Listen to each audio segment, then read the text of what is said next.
Hello there, and welcome to today's session of Every Mark Matters with Mr. Mac. We are having a look at Edexcel Paper 1, Medicine Through Time, and today we've got an Explain Why question, looking at preventing disease. So the question of the day is, I'll just read it out to you as I'm conscious of my handwriting. Today we are explaining why methods of preventing disease improved from 1700 to present. That is 12 marks. You may use vaccinations, the 1875 Public Health Act. So just make sure that within your notebook you have written in the question with plenty of space to annotate around it, as what we're going to do is we're going to break down the components of this question. So let's have a look. So as always, our first component is the command phrase.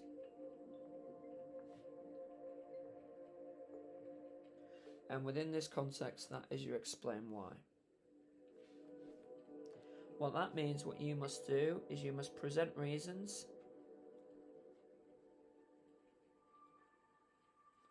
and explain them.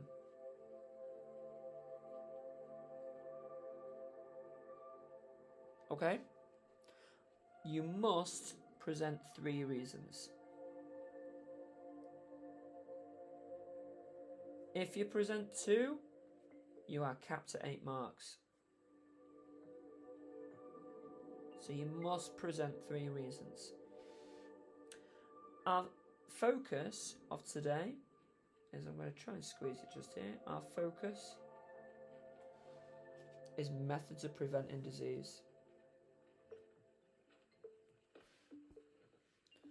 And again, what I might just do is I might just make sure I get my time period right. So I want you to think about 1700 to present. That's 2 time periods there. So what time periods might be included within this question? You're right. That is the modern period. And that is the industrial period. Okay. Now what you need to do is press pause and annotate the focus with what knowledge you have about each one of these questions, about each one of these time periods, about methods of preventing disease. What happened within these time periods that prevented the spread of disease? Press pause, give yourself a minute timer on your phone to have a go.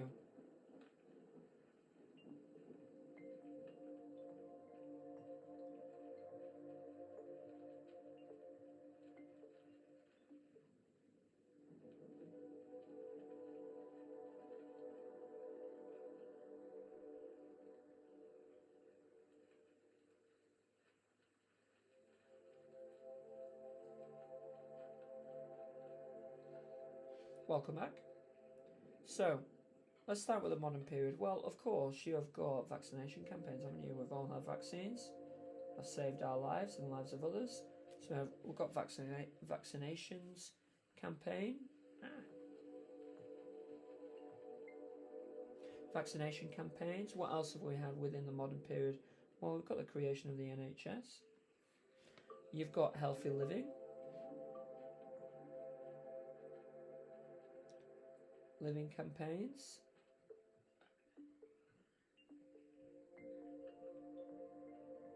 You've got laws that were created, all within the modern periods. And thinking about laws, we're thinking about anti-smoking laws. Loads of stuff there. The industrial period, where you've got my man Jon Snow.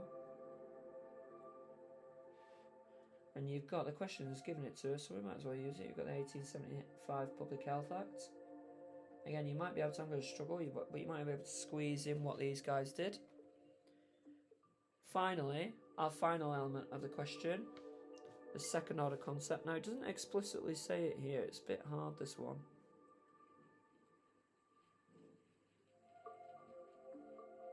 And this concept, in this context, it is progress. And how do I know that? Well, it uses the word improve. So why is there progress during that period? So you need to make sure that you're referring to progress or even using the language of improvement or progress within your answer. This question is a 12-mark question, so that means that you need to spend 15 minutes writing it. You need to write down 3 paragraphs. Our success criteria, I might switch to green for this one. So I'm going to write down, squeeze down here, success criteria.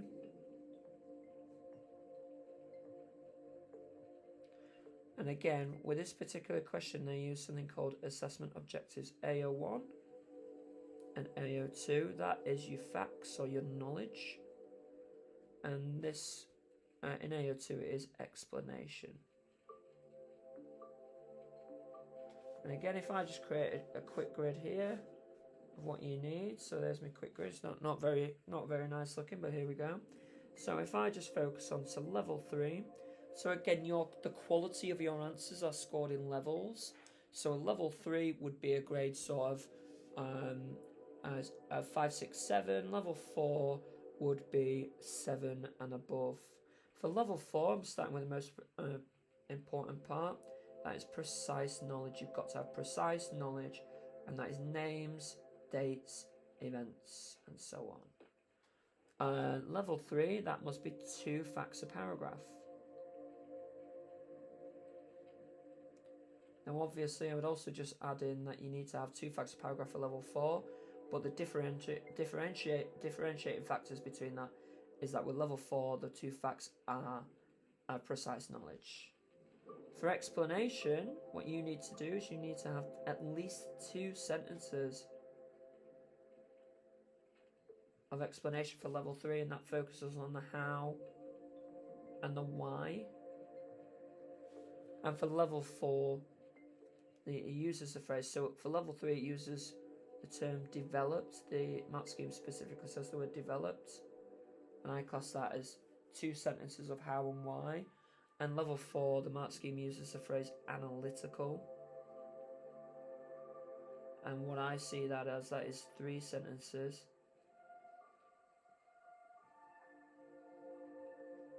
of how, why, so what. So let's just say you're doing a reason about Jon Snow. So again, going back up to the focus, and you're doing a reason about Jon Snow. So how did he lead to improving the methods of preventing disease? Why did he lead to improving methods of preventing disease? So what was special? Why is that particular reason? Why is Jon Snow important? All right, and I tend to use phrases. What I quite like, if lots of students often struggle with the so what. So what you can do is you could just sneak in, this was important because. And what that does is that gives you your so what. So often when people struggle with that, oops, I missed out of the camera. When people struggle with so what, I tend to just tell students to use this was important because, and that will get you there. All right. I love a good this meant that for how.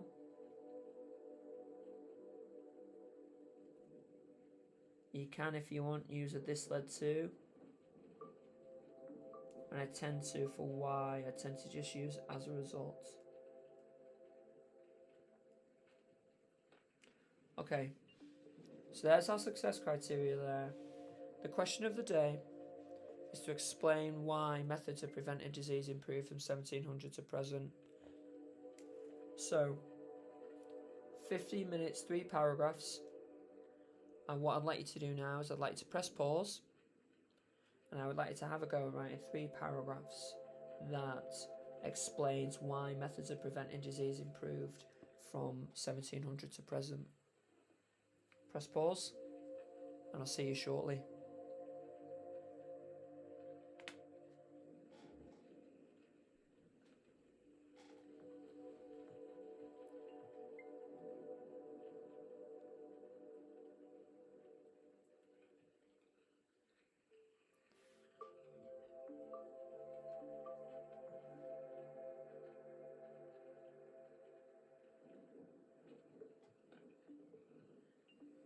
Okay, welcome back.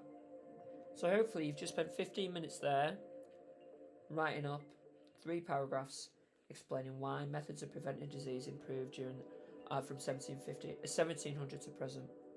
So I just want to remind you of our success criteria that we're looking at. So for level 3, so looking for grades for 4, 5, 6, 7, that's 2 facts a paragraph. For grade 7 and above, that's precise facts or precise knowledge. In terms of our explanation, for level 3, for that quality of that answer, we're looking for developed, which is 2 sentences of how and why. And for analytical, we're going for 3 sentences of how, why, so what. How did your reason lead to improve methods of preventing the spread of disease? Why did it lead to improved methods of preventing the spread of disease? And so what? What was special? What was important about your reason? Do you want to switch to a different coloured pen as we'll self-assess what you've written? And here's what I've been doing in the last 15 minutes. So, again, I'm conscious of my terrible handwriting, but what I'll do is I'll read out my answer, and as always with my first paragraph I'm going to annotate the point evidence explained. So reminder, point is when you rewrite the question, make a statement. Evidence is when you back up your statement with two specific facts, always two, and explanation is when you say how it led to improved understanding or improved methods of preventing, why it led to improved methods of preventing, and so what was special about your reason. One reason why the methods of preventing disease improved during the industrial and modern periods was because of the work of John Snow. So there is my point. Here is my point. What I have done there is I have rewritten the question and made a statement. Let's have a look at my evidence. For example, here's some evidence. It's a nice phrase to use there. In 1854, John Snow mapped out you see here, I a little struggled here. The victims of cholera in Soho around the Broad Street pump, and discovered that cholera was a waterborne disease. There's some AO1 there.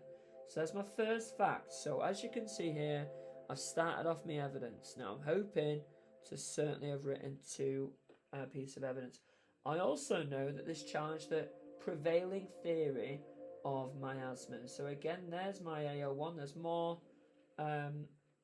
knowledge there. Just to clarify, prevailing is just a snazzy way of saying main theory. So it's the main theory of the time period. I also know that this challenged the prevailing theory of miasma as the cause of disease. Right, so again, there's more evidence there. So I've got 2 facts a paragraph. All right, specific facts here. So I've put AO1 plus for my precise facts. And just because I've used the word prevailing theory, I'm going to class that as AO1 plus as well. I think you could probably class the Broad Street pump as precise facts as well. Alright, so you can see I've got loads of precise knowledge there, and it's not anything that you won't already know, is I've just been as precise as I possibly can. Alright, this is stuff that you will know, but I suspect that you might not just write it down when it comes to it. This led to an improved understanding in preventing the spread of disease, as it proved that there were other possible causes to illness. Right, what you can do is, you've probably worked out that the rest of this will now be my explanation. This led to, so I've used an explanation phrase, and what I've done here is for all of that sentence there, that is how. How did it improve it? Well, it shows that there's other possible causes to illness. It also provided scientists with a scientific method for epidemics. As a result of John Snow's work, the handle from the Broad Street pump was removed, leading to thousands of lives being saved. Again, I've got more. There is my why. So why did it improve methods of preventing disease? Well, it gave scientists a technique to map out epidemics, and it saved lives when John Snow removed the handle. This shows the huge developments in preventing the spread of disease as his work saved lives and provided future scientists with a model to deal with epidemics. Perfect. There is my so what. What is special about it? So right now, and I've not even read any of my other paragraphs, I'm currently knocking on the door of, I've got an AO2 here based off this paragraph of level 4, an AO2 of level 4, AO1, sorry, of level 4 again, with precise facts. And probably it's a weak level 4 based off what I've done so far. But as you know, I have to do more than 2 paragraphs, otherwise I'm capped at 8. So let's have a look at my other 2. which of course I've written. Again, allow me to read out to you this answer. Another reason why there were improvements in preventing the spread of disease in the period 1700 to present was the national vaccination campaign. This was when the government launched campaigns for all children to become vaccinated against diphtheria, polio, rubella and measles. Additionally, it became illegal for parents to not vaccinate their children, forcing them into supporting the public health and their children's lives. This led to improved methods of preventing the spread of disease, as it would contribute to eradicating each disease in the UK, as well as reduce child mortality rates. As a result, life expectancy rapidly improved and diseases such as polio were eradicated by 1985. This shows the improvements within the period 1700 to present, as it demonstrates of the government. That doesn't make sense. It demonstrates how the government, you can tell I was under pressure here with my timing, how the government abandoned laissez-faire and took a much more active role in public health. Right, so as you can see here, again I've made my points. There's loads of precise facts here, so I've named some of the diseases that we're all vaccinated against. We've all had these vaccines. My first sentence with my point is it generally tends to be AO2, where you're presenting the reason. I've brought in two facts here again, so I've got one fact here and a second fact here. And again, I've used this led to demonstrate my how. So here is my how. So how did it lead to improvements? Well, it would eventually contribute to eradicating the disease as well as reducing mortality rate. As a result, why did it make it better? Life expectancy rapidly improved in diseases like polio became eradicated by 1985. There's my why. And as you can see, this shows improvements. You can just use this shows, that nice little link back to the question. There is your so what. So how, why, so what. I think I've been fairly precise here with my diseases. What else have I been fairly precise with? 1985, there's another bit of precise knowledge. So I'm not doing too bad here. I've presented my reason. I've got two facts with little bits of precise knowledge in it. How, why, so what. Now again, if I don't write anything more, it doesn't matter. It doesn't matter how great this answer is. I'm always going to be capped at 8. So I need to make sure I've done 3 paragraphs, which of course I have. Now I'll admit to you, I've purposely done a little pet peeve of mine, as it's not in chronological order. It's not the end of the world if you don't write in chronological order. It's just me being a bit of a perfectionist, that I would have preferred to have this as my second reason, but I was running out of time, and that second paragraph took a little while to craft and put together. So, final reason. A final reason for improvements in preventing the spread of disease was the 1875 Public Health Act. The 1875 Public Health Act provided people with clean water supply, the building of public toilets, and the disposal of sewage. I also know it's the first example of direct intervention in public health after the dreadful 1848 Public Health Act. I might put a bit of AO1 there. I think that's AO1 plus that. This led to improvements as the living conditions in the slums. I like that use of the word slums there, because as we know, they lived in terrible living conditions. We're removing the breeding grounds for diseases. As a result, not a great full stop there. As a result, diseases like cholera never had an outbreak again in the UK, and life expectancy began to improve. Again, you'll notice I've used this phrase, this shows the improvements. You can use that whenever. This shows, that's a great so what phrase. As you can probably tell, I'm going to label that now as my so what. This shows improvements in preventing the spread of disease as governments again seek to remove the conditions for disease to spread. So you'll see here, there's my so what, there's my why, and there's my how. And you'll see two facts. I'm not sure whether it's very precise. I think I, as an examiner, would be really harsh to myself, but there's certainly loads of AO1 here. My first sentence is a bit of AO2 where I present the reason, but if we look at the full piece here, I'll go straight back to my success criteria. What have I done? Well, have I done 2 facts a paragraph? Yes, absolutely. Have I done precise fact? Well, yes in paragraph 1, yes in paragraph 2. Admittedly, I don't think I'm great in paragraph 3, so I'm actually going to put a question mark. Have I used 3 sentences? Have I used developed explanation by how and why? Yes in paragraph 1, yes in paragraph 2, yes in paragraph 3. Have I used analytical sentence starters in all 3? Well, yes, I have in paragraph 1, yes in paragraph 2, yes in paragraph 3. So what I'm going to do is I'm going to reward myself for AO1. I'm going to reward myself as level 4. And I'm going to be really mean to myself just for that final paragraph. I'm going to put myself a level 4 minus. And I'm going to put for AO2. I've consistently used how, why, so, what. So I'm going to put myself at level 4. So I'm probably going to be exceedingly harsh to myself. Call it 11 out of 12. Spend the time now to consider what mark you've got, and I look forward to reading it. But thank you very much for your hard work today. I'll see you next time.